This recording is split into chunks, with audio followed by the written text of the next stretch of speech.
Right, in this video, I want to show you the real cause of the wealth gap and what's been done so far to fix it and what we can do, um, what more has to be done to fix this. And then once all those fixes get in place, what do we have to do between now and then until we actually feel the effects of this to make things better? Let's get started.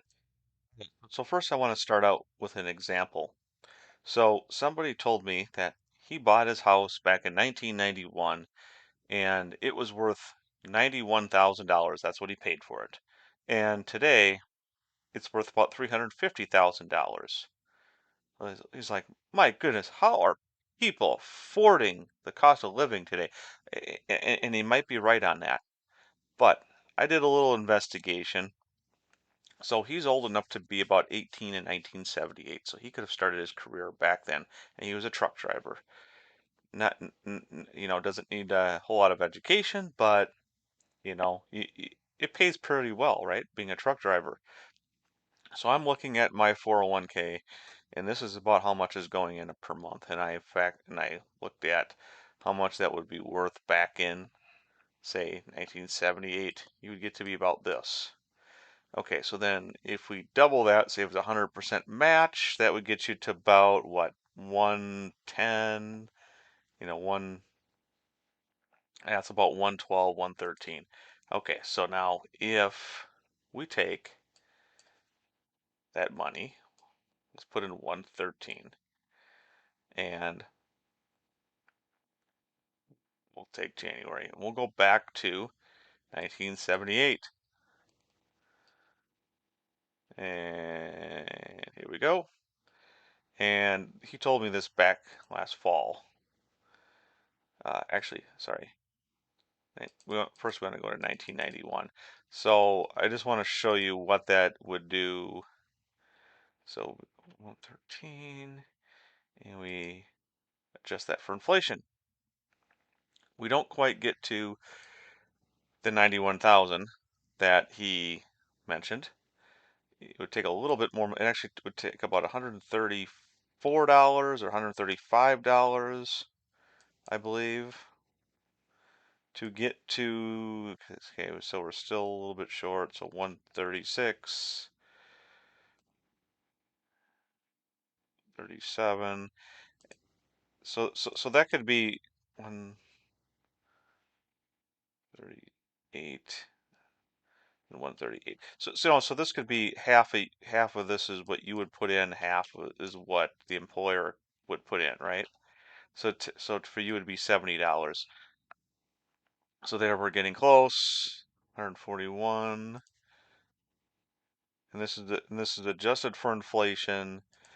Um okay, so there we go. Now we hit the 91,000 he bought his house for. Okay. So you can see I'm probably making about the average, honestly. So the 200, 188, 6%, you're going to fall just short of that into the, so what was that again? 110, actually about 113, if you get a company match. I don't have a company match. Okay, so you're going to fall just short of that.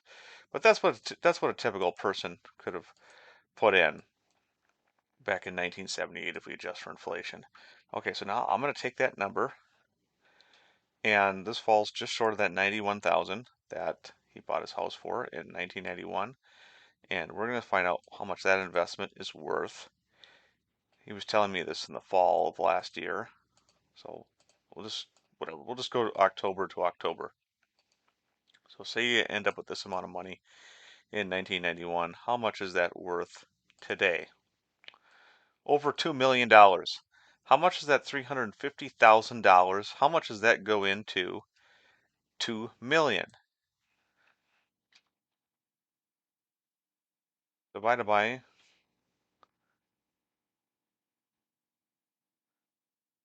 mean, sorry, I did the wrong, divided by 350. And that goes in there 5 times. Five over five, about over 5 times the amount. This is a rate of return of 10.62%. So obviously going to 350,000 is a lot less. So why aren't we Americans realizing these returns? Well, there's 4 things. But before I do that, let's just see where the median is, where people are actually at. So here you go. According to Google, this is where people are actually sitting, far short of that $2 million. And you can see, like I said, I'm saving, I have my 401k set to I have my 401k set to 6%. I get no match, but a lot of people who work, for a company that they're not contractors that work for a company will typically get a match. Um, so at my savings rate, if you take just the amount that comes out of my check, that means that I would end up around $1 million.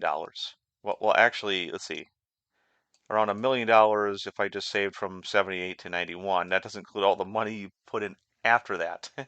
So, so really, I would be at half of that amount. So I would be at approximately 36,000 in my case. If you calculate that, it's still over $1 million. And then if you put in, say, $100 a month, okay, makes a little bit of a difference. You can see that the amount that you put in the early days really makes a huge difference. Also, we adjust this for inflation. I mean, we should be getting we should be hitting numbers much higher than this. Okay? And now let's go into the 4 things that have both been causing this and also um, it's been, you know, um, so we have not had any automatic enrollment. We've not had any portability. We've not had states come in to mandate retirement accounts. We've not had, and we don't have very good investment efficiency. So let me just show you exactly. I'll show you the links and show you the resources uh, on each of these and what's been done. So the Secure Act 2.0, which was signed by Joe Biden, they put in what was called an automatic enrollment. So notice this is any plan that begins on this date. So it might take 30 days until after you begin employment for that plan to kick in. But basically all plans that began after this date all must be automatically rolled by the first of this year, which is 2025, or unless the employee opts out. The employee can choose to opt out. And you can see there's auto escalation, and the initial contribution rate has to be between 3 and 10%. And that's one of the fixes. However, that still leaves a problem because you might be auto enrolled, but if you're at a job where you frequently change jobs, or you're at a job that is doesn't pay very well, there's um, a balance that you have to get to stay safe of them selling your assets once you leave that job and putting you into a money market investment. And let me bring that up in just a second.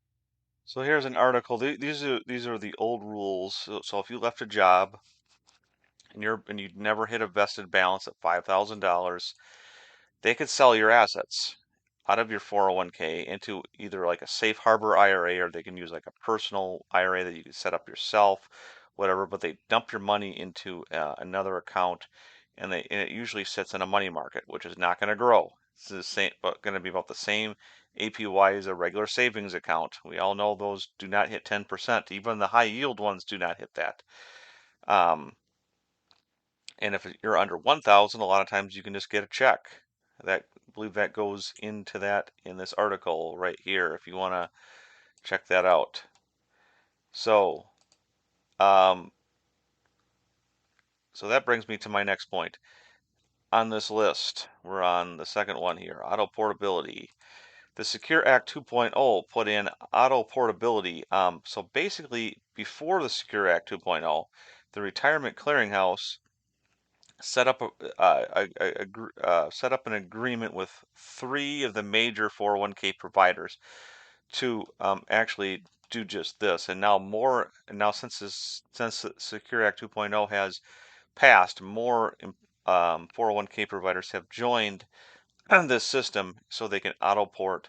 And basically now the new number is not 5,000, it's 7,000. Now keep this in mind. This is only going to help people who find a new job. So if somebody gets laid off or they quit or whatever, it's only going to auto port. It's only going to if they find a new job. Now, the employee can still take responsibility and roll that money over. They're free to do all that stuff. They can roll it over to the new 401k. They can take action and roll it over to their own IRA.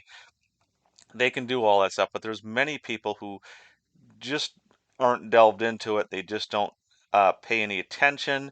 And what ends up happening is they leave old money in a 401k, it gets sold into a money market, doesn't grow, and they don't pay attention.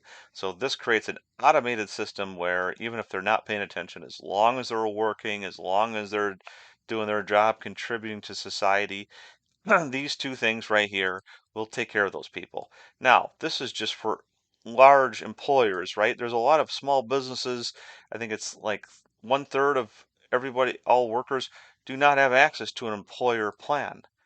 So what do you do there? Well, the states have kicked in. The states have stepped in, I should say, and they have implemented mandated plans. And it uses some of the rules from auto enrollment.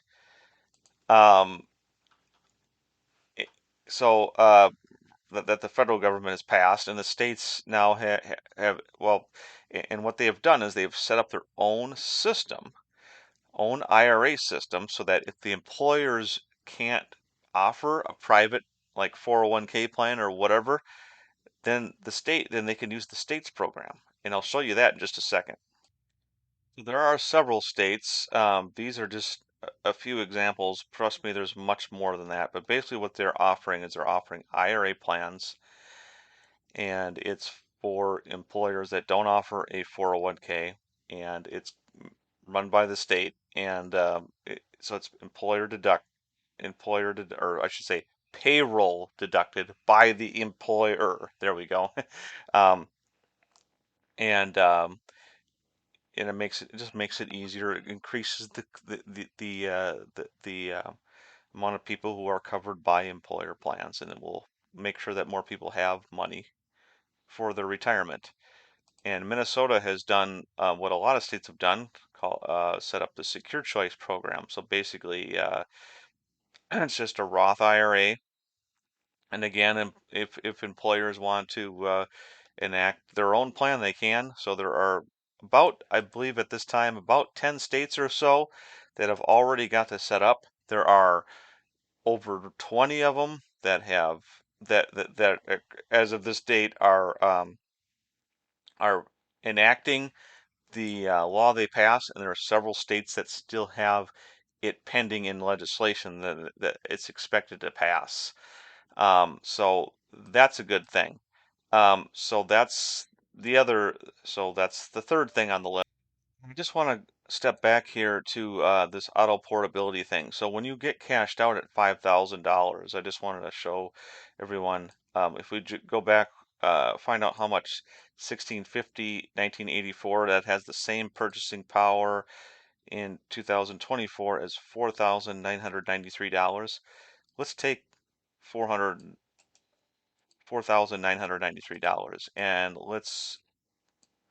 or actually, I'm sorry, not four or six. We'll take 1650, and and that's how much money that would turn into today. Okay, so if you're really young and just a person that doesn't pay attention, if they somehow they got enrolled in a retirement plan and they left that job, they didn't bother rolling it over. They just didn't pay attention. They just checked out. Potentially, they could be thrown, and the money isn't going to be gone. It's just not going to grow at 10 or 11%. It's going to sit in a money market, barely, maybe getting 2%, 3%, whatever the interest rates are. Okay. Um, you're throwing hundreds of thousands of dollars away potentially every time you do this. And also keep this in mind too. This could maybe be for a 22-year-old who maybe worked from 1980 to 1984. But for example, from 1984 to say 19 say 1986 or 1988 or whatever, say you saved another 1650 in those 4 years. Well, if you're 22 then, you also got to save for your later 60s. You also got to save for your 70s. You have more than 40 years if you're in your 20s for that. If you're in your 30s, you still have to save for those later years too. You don't just have you don't just have a large amount of time. You can't just factor in between now and when you first retire. You got to factor it in all the way through, right? So you're potentially throwing another 100 grand away, and another 100 grand away, and another 100 grand away, and eventually this grows into a really, really large number. And this brings me to my last point, investment efficiency. So notice how I gave examples of when you were in your 20s and you were looking at 40 years. Well, if you're 32 and you turned 62 in 2009, you have 30 years, right? Well, say a 1650 investment, that turns into 37,000. Uh, that's in October. Let's just change this to March. Okay, so $30,000. So if you put 1650 away in 1979, that turns into $30,000 in 2009, from March of 1979 to March of 2009. So why are we bothering with bonds, right? And if you're 45, you need to invest for age 75. If you're 55, you need to invest for age 85. You have to plan on living into your 90s, and you have a long, even if you're 65 and still working, you have to plan to 95, and you have to have money for maybe going into a nursing home, whatever, this, I mean, healthcare expenses, all those things. There's going to be lots of things that you need money for, and not to mention just everyday life having fun. So if you invested going all the way back into your 20s or maybe even back into your teens, well, you've already checked the box for your early retirement for your early investments. So your later investments can be for your later retirement, which you still have a long time to run that up for. But here's the problem. And as I explain in this article right here, this includes dividend reinvestments. Notice what this says with dividend reinvestments. And there's another calculator which I show on here. I give the link. The actual APY of just the buy order is like just under 7%. And then when you include the dividend reinvestments, it gets up to 10%. So I can sell when I put in 1650. I can take that order as long as I didn't roll it over, as long as let's say I left it in IRA and I did not touch it, and it was my own IRA, or maybe it's a 401k and you beat that, you got that invested 5,000 or wherever the number was where they couldn't touch it. I can go back and track what this grew to, but that's only going to show me 6 point whatever percent, just under 7%. Um, it's not going to hit the full 10% because it does not include the dividends. Here, let me show you 1 second. So this is what I was talking about. A potential 1650 investment is going to grow. That very buy order is going to grow to that. But then the dividends, they get reinvested as a result of you owning how many X amount of shares in that account of that fund. When you combine that, it's going to total to this. But if you add now, between this period of time in 1980, 1981, all the way up to say March of 2009, every single year, every single month, if you added principal to that same fund in that same account, you won't know what part of the dividend reinvestment is for March of 1979 and what's from 2007. because the way the dividend is paid out is based on how each stock, for example, each individual stock pays you X amount of dollars per how many shares. So if you take a fund, the fund is a total accumulation, total aggregation of all the stocks in say the S&P 500. It takes how many shares you own of that fund. This is how much you get paid per share, and it pays it out. It doesn't separate when when it pays it out. It doesn't separate your investment from 1979, 1980, 1981. It just gives you one big lump sum. So now how do you divide it up so you can equal this 10%? Because I can also show you that if we fast forward to um, say 2019, we fast forward 10 years and I just do the same on both sides, we get almost the same amount. It's a little bit better APY, but not much. So it's that's the thing is all these 30-year periods are all really good investment returns. Um, if we keep on moving these numbers around, I mean, uh, go back to 1986, calculate. I mean, the numbers are good no matter what 30-year return that we pick. But if we're going to sell that investment, we also got to take the dividends that are associated with those with that investment. So then so then what you have to do is you either have to create so you either have to buy different funds in the same account that basically do the exact same thing, or you create different accounts and buy the same fund, or a combination of both. So here I came up with an idea to make this more efficient. So, and I give an example. I show, I also show too in other crashes, March of 1979. I show, I also show right here, and this is actually a typo. This should say 1972. I gotta fix that. I didn't realize, but it's October of 1972 to October 2002. And actually, it was December where it bottomed. It was actually negative, worse than 20%.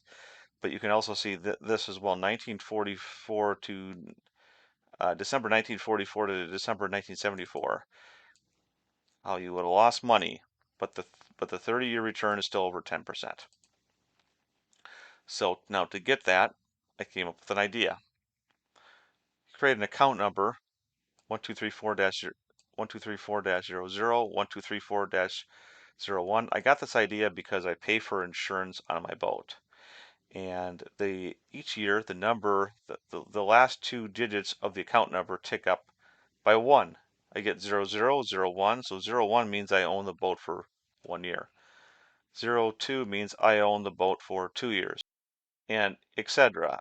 It just keeps ticking up every time. So what you could probably do, like say in your 20s, for somebody who's under 30, is you could probably just invest. Um, you could probably use a wide range of accounts, maybe 0 to 30 or whatever. So you can create like a step ladder, a stock step ladder, and then when you hit 30, you just go and fill in each one of those accounts. Um, Maybe you could even reuse the same accounts you just were using, or you could whatever, use a different account, but it's good. This would be good for 99 different accounts, right? Sub accounts. So that way you can sell the dividend. That's the account method way. The other way is to use different funds within the same account. Like I said, you could use a combination of both, whatever. Um, so that's basically what I'm saying here. And then that way we know how much risk we're taking on. We can look at when the account was set up, how old is the account, and etc. And also, my idea here was you can have different um, like classifications on a fund. Like we could have funds that are only for if 30-year investments. We could have funds So like if you wanted to add to your -00 account or add to a low number account and you're really old, well then you get access to a different group of funds and it's marked as high risk if you're investing in stocks for early retirement. And you could, because we cannot judge risk by based on how much stocks and bonds you got. Stocks is not necessarily high or low risk. It's just a matter of how long it stays in the investment. And we have a lot of accounts, people in their 20s and 30s that have bonds that I scratch my head when I'm looking at this calculator wondering why are they doing this? Because you can see right here, I just showed you this is one of the worst times in the market, and we still have a long-term APY over 10%.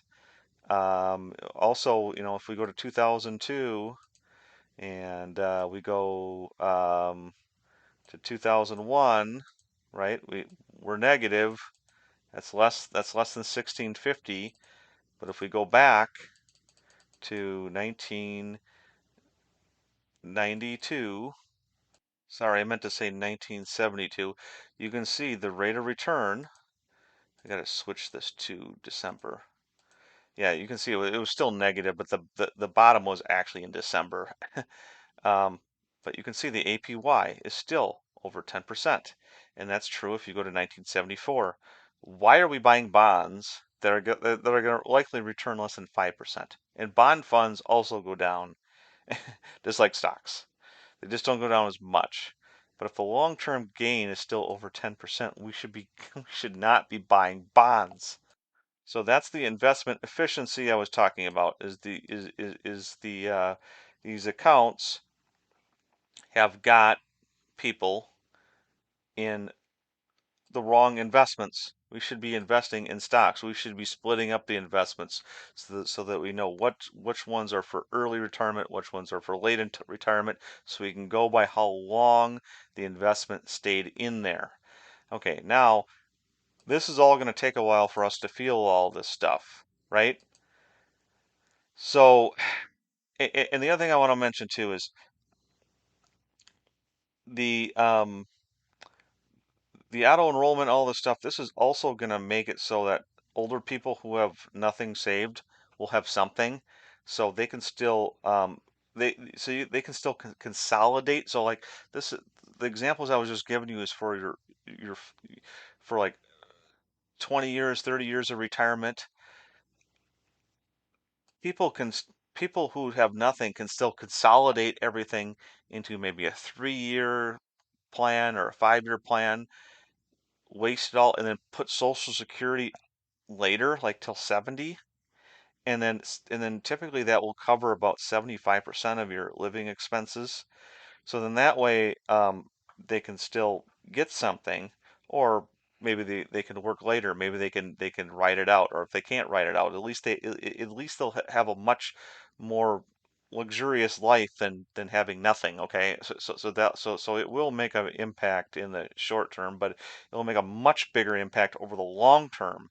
And we should have done this back in the 80s when pensions were going away.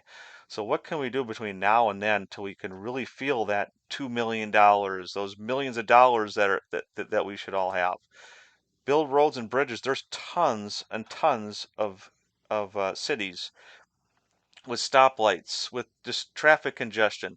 That's it doesn't just it's not just me going up, like I go up to the cabin, go up to the lake. It's not just that. It's all the trucks that drive through. It's all the re utility vans that have to get to people's homes to do repair work. And all of these things cost labor, it costs time. A semi truck driver sitting in a semi truck, this all adds up to extra cost of goods and services the longer they stay in a commercial vehicle. And we have been doing that, but we should continue to do this, and we should continue to build high-speed rail and things like that so people can get to places. The other thing is, and I should pause the video here to bring up a link. HSAs. So there are in Obamacare, for example, there are premium subsidies one of the subsidies we could add to this are HSA subsidies. Let me show you. So in Obamacare, we have what's called the premium tax credit. And what I'm suggesting is making an HSA credit, because this is for premiums. This is um, when you actually want to use, because obviously we know that HSAs are mostly for paying deductibles and copays. They're not for paying the premiums. There are some exceptions, like if you're on Cobra. Um, check the rules because these could change. But as of right now, you can pay Cobra um, premiums. But if we made HSA, if we gave higher savers credits for HSAs like they do with IRAs, let me show you that. There's what's called the savers credit, and this basically phases out very quickly. It's for pretty low income. The phase out drops off pretty quick and then it goes away.